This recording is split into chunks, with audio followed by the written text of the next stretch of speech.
Good morning, everyone. Namaste. Happy Sunday, everyone. We are going to call in Archangel Michael to cleanse the space, to clear out all negative and lower vibrations from our mind, body, and soul, home and hearts, placing the white light of protection on us with his blue seal. And we are going to be reading out of our Course in Miracles book today. And we still are currently on chapter 6, Attack and Fear. And we are currently now on number 5, The Only Answer. And it states, the ego has never answered any question since, although it has raised a great many, the most intuitive activities of the ego have never done more than obscure the questions, because you have the answers and the ego is afraid of you. You cannot understand the conflict until you fully understand one basic fact, that the ego does not know. The Holy Spirit does not speak first, but he always answers. Everyone has called upon him for help at one time or another, and in one way or another, and has been answered. Since the Holy Spirit answers truly, his answers for all time, which means that everyone has the answer now. The ego cannot hear the Holy Spirit, but it does believe that the part of the same mind that has made it is against it. It interprets this as justification for attacking its maker. It believes that the best defense is attack and wants you to believe it. Unless you do believe it, you will not side with it, and the ego feels badly in need of all allies through not of your brothers.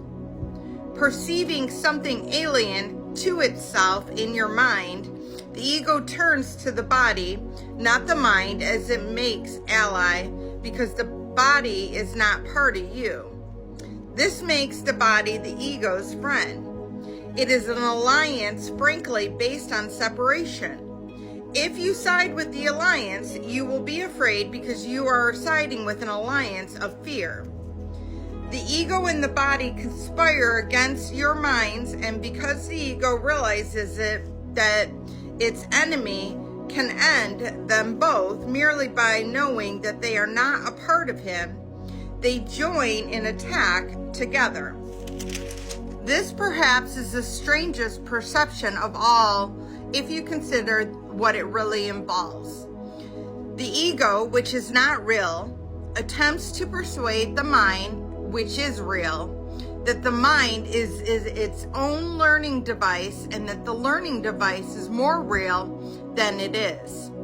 No one in his right mind could possibly believe this, and no one in his right mind does believe this.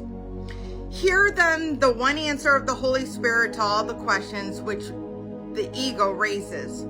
You are a child of God, a priceless part of his kingdom, which he created as a part of him. Nothing exists, and only this is real. You have chosen a sleep in which you have had a bad dreams, but the sleep is not real, and God calls you to awake. There will be nothing left of your dream when you awake. There will be nothing left of your dream when you hear him, because you will be awake. Your dreams have contained many of the ego's symbols, and they have confused you. Yet there was only because you were asleep and you didn't know.